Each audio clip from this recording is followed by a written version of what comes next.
하나님 아버지 감사합니다.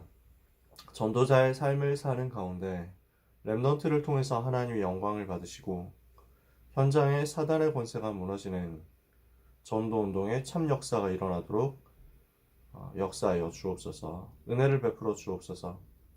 눈에 보이지 않게 지금도 공중권세 잡고 세상을 장악하고 있는 세상신, 세상임금, 마귀의 세력이 오늘 이 시간에 모여서 함께 기도하는 전도자들을 통해서 그들이 가진 예수 이름을 통해서 완전히 결박되어 떠나가게 하여 주옵소서. 오늘 하나님의 나라에 임하는 최고의 날이 되기를 기도합니다. 오순절 마가다락방에 역사하셨던 성령께서 동일하게 역사하여 주옵소서. 예수 그리스도의 이름으로 기도합니다. 아멘. 네. 오늘 같이 나눌 말씀이요. 62가지 중에서 네 번째로 9가지 배려 그리고 소통입니다.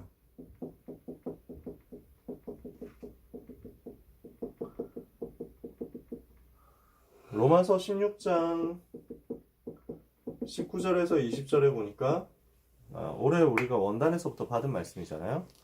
너희가 선한 데는 지혜롭고 악한 데는 미련하기를 원한다 하면서 평강의 주님이 속히 사단을 너희 발 아래 상하게 하시리라 이렇게 말씀했습니다. 이것 하는 답이 배려예요. 이것 하는 답이 소통이에요. 사단을 무릎 꿇게 하는 중요한 열쇠가 바로 9가지. 사단이 이번 올 한 해 동안 사단이 무릎 꿇게 하는 응답 하나님이 주시겠다 이렇게 했는데 그 중요한 열쇠가 9가지 배려 속에 들어 있습니다.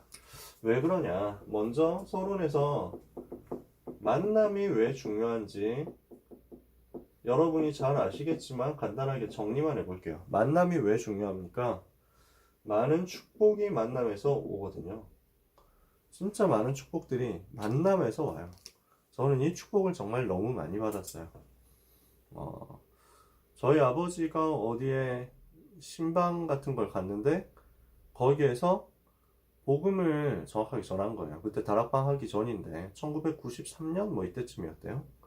신방을 갔는데 복음을 전했는데 그때 그 자리에 마가다락방 교회 권사님, 지금은 목사님이 되셨대요. 미국에서 사역하고 계신다는데 이분이 그 신방 오셨던 아빠 메시지를 들은 거야. 그래서 이분은 다락방 분이 아닌데 복음을 되게 잘 전하시는구나. 저분이 다락방 하시면 너무 좋겠다 해가지고 따로 만나가지고 메시지를 준 거예요. 그러면서 이제 유목사님 메시지를 소개를 해주고 테이프를 준 거지. 이렇게 해서 아빠가 이건 완전 복음이구나 하고 충격받아가지고 그때부터 유목사님 메시지를 듣기 시작하신 거야. 그러다가 훈련을 받기 시작하셔가지고 94년에 합숙훈련 받으시고 그러면서 유목사님 집회를 가시기 시작하시고 저는 그때 중2였거든요. 중학교 2학년 때였어요. 저는 너무 싫더라고요. 유목사님 메시지 듣는 게. 근데 억지로 뭐 듣게 되고 95년에 청소년 수련회 갔다가 은혜를 받고 그때부터 전도운동 96년부터 전도운동을 하게 된 거예요. 고등학교 1학년 때부터. 그러니까 아빠가 그 신방하는 곳에서 병원에서 그 권사님을 만나지 못했으면 저는 여러분 이렇게 만나지 못했겠죠. 제가 이렇게 하나님이 주신 큰 축복받고 은혜받고 세계복음하는 대열에 못 서 있었겠죠. 진짜 단 한 번의 만남일 수 있는데 그 만남에서 영원한 축복들이 와요. 하나님이 그렇게 만드시거든요. 근데 수많은 축복이 만남에서 오지만 수많은 저주가 또 만남에서 오기도 합니다. 특히 상처를 많이 받죠. 진짜 많이 상처받아요. 만남에서. 학교에서 상처받기도 하고 부모님 때문에 상처받기도 하고 여러 가지 상처들이 오죠. 이 상처 때문에 자기에게 두고두고 저주가 오기도 해요. 그러면은 우리는 뭘 할 수 있냐면 좋은 사람을 만나면 축복이고 나쁜 사람을 만나면 저주입니까? 그렇지 않다는 거예요. 훌륭한 사람 많이 만나면 그게 축복이 되고 안 좋은 사람 만나면 완전 상처만 받게 되고 이렇습니까? 그렇진 않거든요. 보면 다윗이 왕을 만났는데 사울왕을 만났는데 사울왕이 어떻습니까? 귀신 들린 사람이잖아요. 요셉이 만난 사람들이 요셉의 형들이잖아요. 자기를 정말 미워하는 사람들. 그래서 노예로 팔려가잖아요. 그런 것들이 전부 어떻게 보면 어마어마한 상처가 될 수도 있는데 근데 요셉이나 다윗이나 일곱 렘넌트들은 전부 이걸 축복으로 바꿨다니까. 그러니까 만남 이전에 중요한 것이 있습니다. 만남 이전에 나에게 중요한 것이 뭐냐면 나의 영적 상태가 중요합니다. 내가 영적인 힘, 내적인 힘을 가지고 있으면 어떤 만남이 와도 상처로 받지 않게 되죠. 나의 내적인 영적인 힘이 전도자의 삶 속에서 누려지고 있는 사람에게는 어떤 만남도 상처가 아니라 축복으로 바뀌어질 수 있어요. 하나님은 그렇게 계획을 한 거거든요. 왜냐? 하나님은 실수하지 않으시기 때문에. 내가 하나님의 자녀가 맞고 내가 렘넌트가 맞다. 내가 세계복음할 사람이 맞다. 그렇다면 하나님은 나에게 계획을 가지고 만남을 주신 거예요. 그죠? 나에게 뭔가 의도와 의미를 가지고 모든 만남을 주셨어요. 하나님이 만남을 주신 것은 실수가 없다는 말이에요. 그러면은 이게 상처가 되는 게 아니라 축복이 될 수 있도록 하나님이 미리 예정을 하셨는데 나에게 영적인 힘이 없고 내 영적 상태가 정상에 서 있지 않으면은 이것을 상처로 받아버리는 거지. 이해가 되시죠? 그렇다면 우리가 영적인 힘을 가지고 있다. 이렇게 됐을 때 나에게 와 있는 만남을 축복으로 바꿀 수 있게 되고요. 이때 참 성공과 함께 참 전도의 문이 열려지게 되어 있습니다. 만남을 통해서요. 진짜 중요한 포인트가 전도 문이 열리게 되어 있다는 거예요. 내가 복음을 가지고 복음이 깊이 누려지는 가운데 진짜 행복한 영적 상태 속에 있다. 이 사람에게 하나님은 모든 만남이 전도로 연결되도록 은혜를 주세요. 거기에 들어가는 것이 9가지 포인트예요. 9가지 배려와 소통의 포인트라는 거죠. 그 9가지가 뭔지는 여러분들이 알고 계십니다. 그죠? 위, 아래, 옆. 그 다음에 넓이, 높이, 깊이. 그 다음에 과거, 현재, 미래. 이렇게 333에서 9가지죠. 그러면 위, 아래, 옆. 이거는 뭘 말합니까? 이거 나올 때 EXID 뭐 노래 많이 부를 때 많이 들릴 때라 가지고 성령인도 받는 사람은 메시지 나올 때 성령인도 못 받는 사람, 성령인도 받는 사람은 길 가면서 막 그 위아래 위아래 뭐 이렇게 하고 있으면은 9가지인데 이렇게 생각했을 거예요.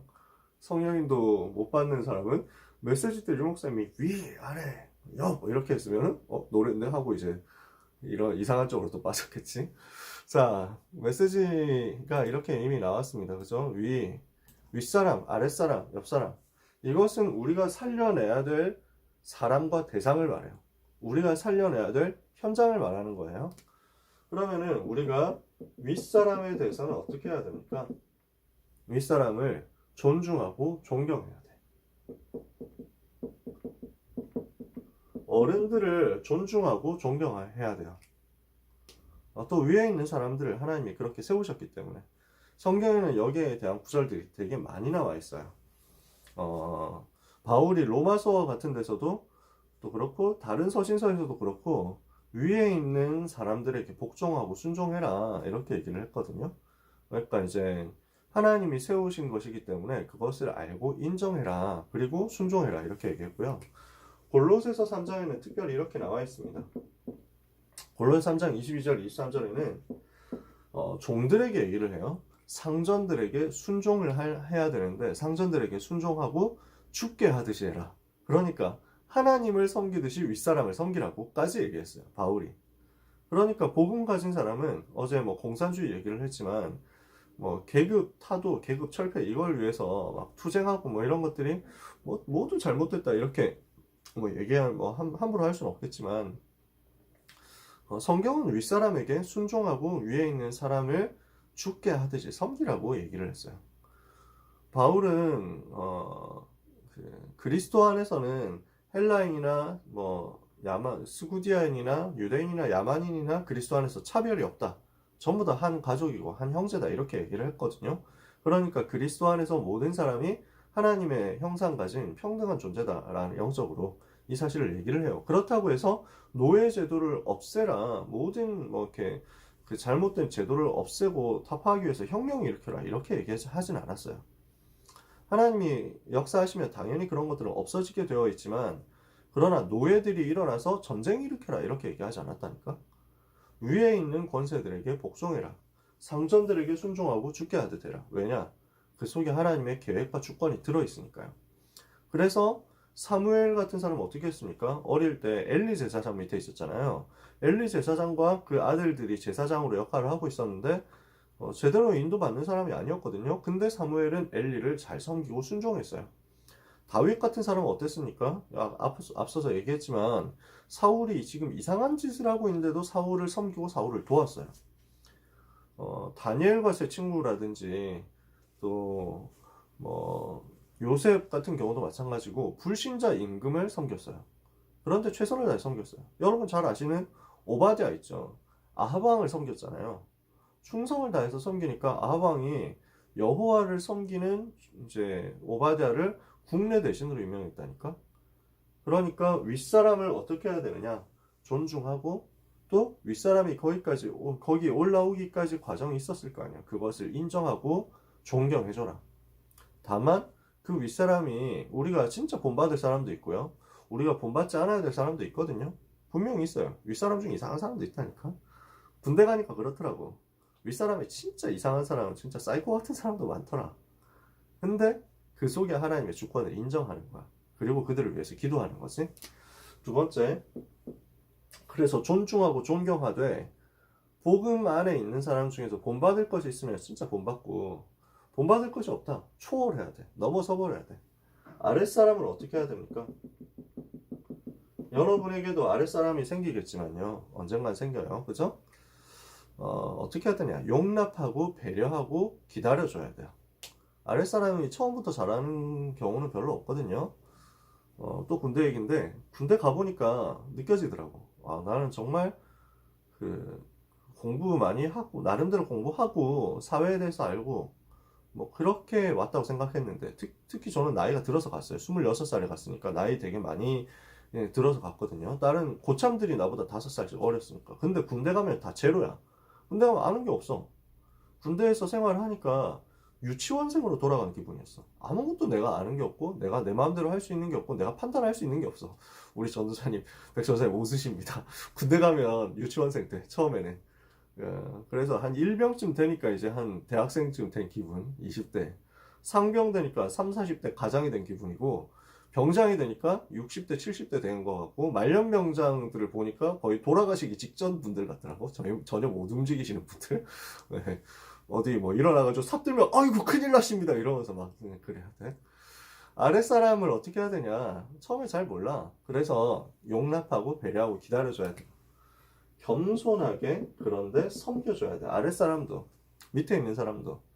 그래서 골로새서 4장 1절에는 바울이 골로새서에서 윗사람들을 대해서 아랫사람은 어떻게 해야 되냐 얘기를 했다면 윗사람은 아랫사람에게 어떻게 해야 되냐 이걸 또 연결해서 얘기해요. 의와 공평을 종들에게 베풀어줘라 이렇게 바울은 얘기해요.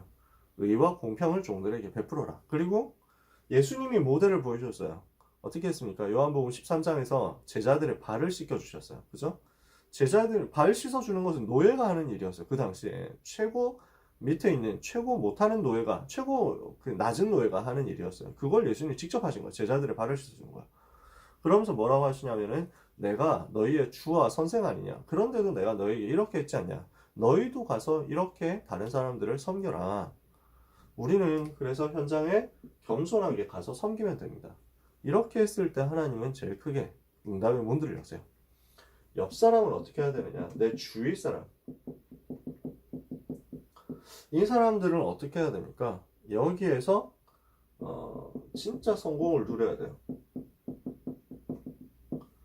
모든 사람에게 잘 보여가지고 인정받는 건 아니겠지만 여러분 주변에 있는 사람들이 여러분을 봤을 때 야, 여호와의 신에 감동된 사람이다 이렇게 느끼도록 만들어줘야 돼. 야, 이 사람은 진짜 하나님의 사람이다 이렇게 되도록. 그래서 여러분 동료들이 여러분을 봤을 때 야, 저 사람은 뭔가 다른 비밀이 있다 생각하도록 만들어라. 그러려면 어떻게 해야 되느냐? 바울이 이어서 또 얘기합니다. 골로새서 4장 6절에 너희 모든 만남을 어떻게 해야 되냐? 은혜 가운데서 하되 소금으로 맛을 내는 것처럼 말을 해라 그랬어요. 소금으로 맛을 내는 것처럼. 그래서 여러분이 가는 곳마다 꼭 필요한 말을 하는 거예요. 살리는 말을 하는 거예요. 돕는 말을 하고 격려하는 말을 하고. 그래서 여러분이 현장에 꼭 필요한 사람이 되는 것입니다. 여호수아와 갈렙이 서로 동역자였잖아. 진짜 좋은 친구, 좋은 동역자면서 시기하거나 하지 않고 갈렙이 여호수아를 막 서포트하는 역할을, 같은 동료였는데 여호수아가 리더가 되고 자기는 이제 부하가 됐거든요. 그럼에도 불구하고 변함없이 돕는 역할을 해요. 다윗과 요나단 같은 친구들이 좀 나오죠, 성경에는. 그래서 윗사람을 섬기고 아랫사람을 겸손하게 또 돕고 옆사람을 도우면서 이제 옆사람에게서 저 사람은 하나님의 사람이다 하고 인정될 만큼 어떻게 하면 됩니까? 전부 전도 대상자로 보면 돼요. 정말 간단한 얘기예요. 모든 우리 주변에 있는 사람이 전도 대상자. 저 사람이 어떻게 나를 통해서 복음 받을지 모른다. 이걸 항상 생각하세요. 저 사람이 혹시 사명자일 수도 있다. 이 생각을 하는 거예요. 저 사람이 혹시 복음 받고 인생 바뀔 사람일 수도 있다. 이상한 사람이 있을 수도 있습니다. 저 사람이 혹시 영적으로 크게 시달리는 사람일 수도 있다. 전도 대상자로 봐버리면 이 모든 것들은 따라옵니다. 두 번째, 넓이, 높이, 깊이인데요. 이 부분은 무엇을 말하느냐면 사람을 볼 때 입체적으로 보고 이해하고 도와주라는 말이에요. 우리는 주로 되게 단편적으로 보거든요. 사람을 봤을 때 단면적으로 봐요. 진짜 이상한 놈이다. 진짜 나쁜 놈이다. 저 사람 진짜 괜찮아. 하여튼 모든 것을 눈에 보이는 것 중심으로 단편적으로 보기가 쉬워요. 그런데 사람의 행동 속에는, 사람의 일 속에는 되게 종합적인 게 들어있어요. 입체적인 게 들어있어요. 그래서 이것을 제대로 인식해야 바른 정보가 되어요. 이것은 정보를 말한다. 첫 번째, 위, 아래, 옆이라는 부분은 우리가 만나는 대상자를 분류하는 것이라면, 두 번째, 우리가 만난 사람에 대해서 바르게 인식하는 거예요. 바른 정보를 얻는 거야. 그게 넓이, 높이, 깊이야. 넓게 본다는 것은 무엇을 말합니까? 그 사람을 볼 때 여러 가지 측면을 보고 종합해서 이해하는 거예요.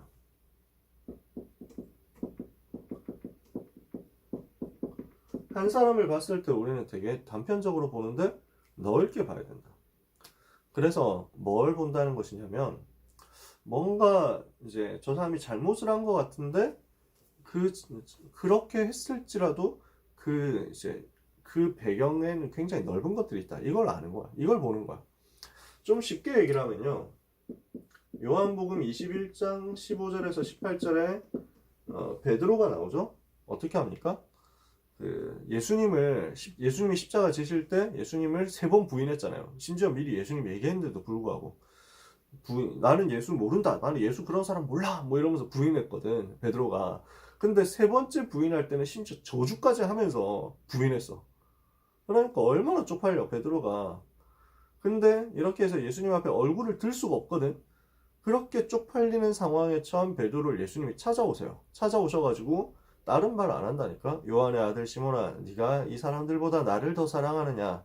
내 양을 먹여라. 내 어린 양을 먹여라. 내 양을 치라. 이렇게 예수님이 얘기하셨다고요. 무엇을 하셨냐? 예수님은 베드로를 굉장히 넓게 보신 거예요. 그러니까 사람들은 하나 딱 일어난 그것만 보거든. 근데 예수님 베드로를 넓게 보신 거야.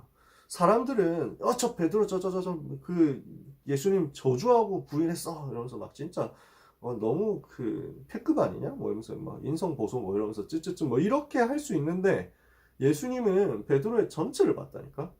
그때 베드로가 너무 당황했구나. 그때 너무 쫄았구나. 사람이 당황하면 저렇게 될 수도 있지. 예수님은 알고 계셨어. 넓게 보면서 베드로를 이해한 거야. 한마디도 책망 안 했어요. 그런 거 가지고 책망 안 했어. 눈빛만 봐도 다 알거든. 예수님이 베드로의 눈빛 보고 다 알아. 그러니까 얘기하신 거예요. 너 나 사랑하지? 라고 질문하신 거예요. 네가 나를 사랑하고 있지? 맞지? 이렇게 질문하신 거야. 베드로 알거든. 진짜 예수님 사랑하고 복음 사랑하는데 당황하니까 엉뚱한 실수를 한 거야. 그걸 아시는 주님이 베드로를 이해해 주신 거예요. 종합적으로. 높게 본다는 것은 무엇을 말합니까? 그 사람의 가능성을 보는 거예요. 하나님께서 이 사람을 어떻게 쓰실 것이냐, 여기에 대한 가능성을 보는 겁니다. 그래서 제일 성경의 대표적인 것이 창세기 37장 11절에 형들은 그것을 요셉을 시기했는데 그 아버지 야곱은 요셉의 말하는 것을 마음에 두었다 그랬어요. 마음에 새긴 거야. 야, 요셉 우리 아들이 11번째 아들이 진짜 뭔가 생각하고 있구나. 뭔가 깊이 생각하고 있구나. 진짜 언약을 제대로 붙잡았구나 하나님께서 저의 죄를 쓰실 것이다. 이걸 본 거야. 그지? 예수님은 어떻게 했습니까? 마가복음 3장 13절에서 15절에 12제자를 불렀는데 12제자를 부를 때부터 본 거예요. 이 제자들이 어부 출신이야.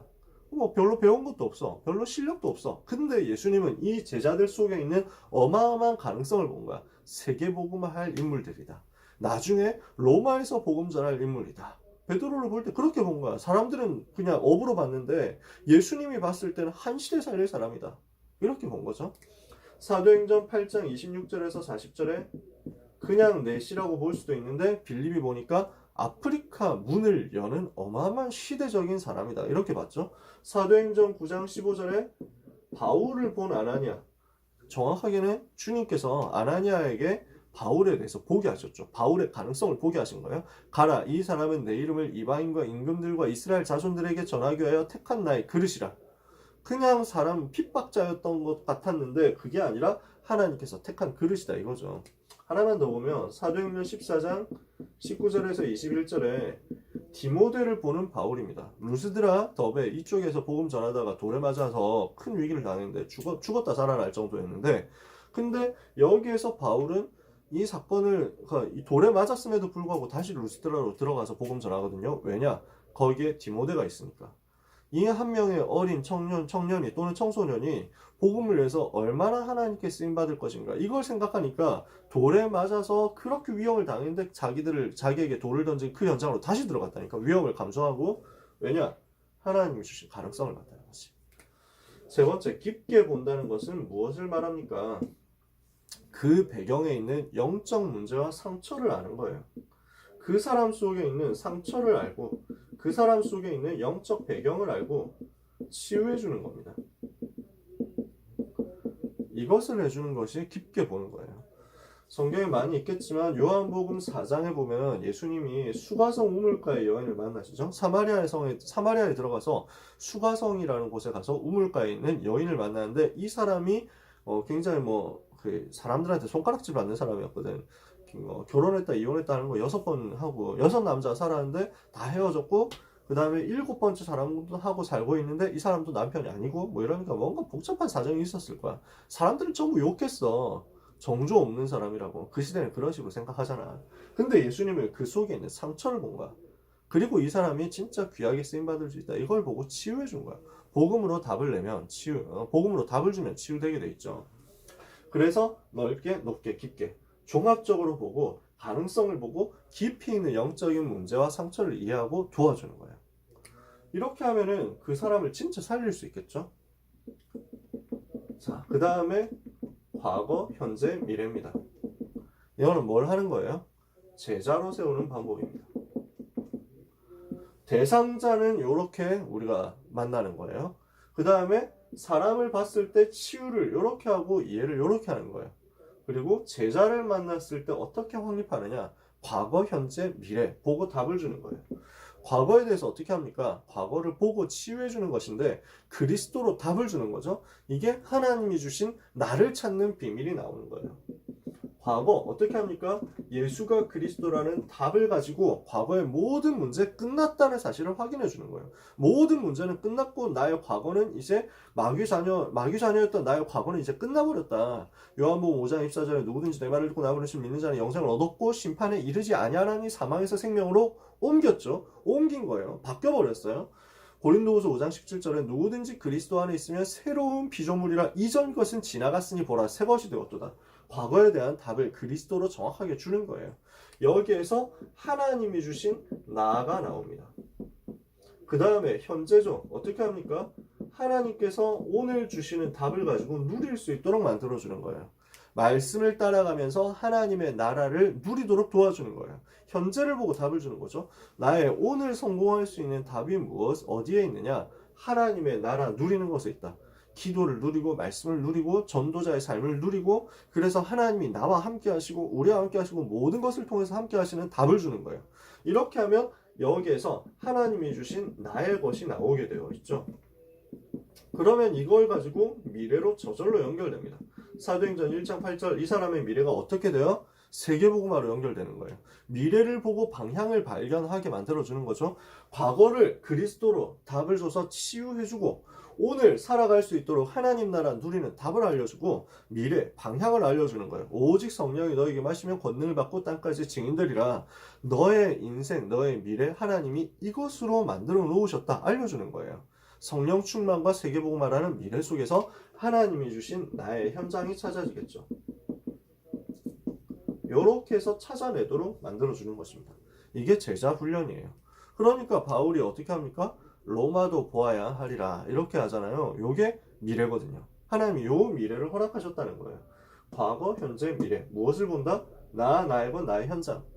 과거, 현재, 미래 어떻게 본다? 그리스도 하나님 나라, 성령 충만과 세계복음화. 이것을 가지고 답을 얻게 해주는 것이 사람을 제자로 세우는 방법이고 이게 과거, 현재, 미래라는 단어 속에 숨어있는 내용입니다. 자, 대상자, 윗사람, 아랫사람, 옆에 있는 사람 존중하고 존경하고 섬기고 그러면서 진짜 이 사람들 안에서 기도하다가 이 사람들에게서 인정받도록 만들어라. 우리에게 사람이 붙었을 때 이 사람을 넓게 보고 높게 보고 깊게 보면서 기도하자. 그렇게 하면서 답을 주는데 과거, 현재, 미래를 살리는 답을 주자. 이렇게 하고 있으면 여러분은 모든 만남을 살리게 됩니다.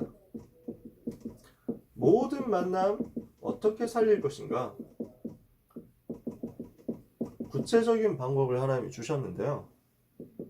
지극히 선한 것을 분별하라고 말씀합니다. 빌립보서 1장 9절에서 10절에 지극히 선한 것을 분별해라. 어떤 문제, 어떤 상황이 와도 그 속에서 가장 선한 쪽으로 생각하는 거예요. 가장 하나님이 주신 쪽으로 생각하는 거예요. 이게 너무 중요해요. 그래서 우리는 감정에 치우치기 쉽거든요. 우리 육신적인 생각에 치우치기 쉬워요.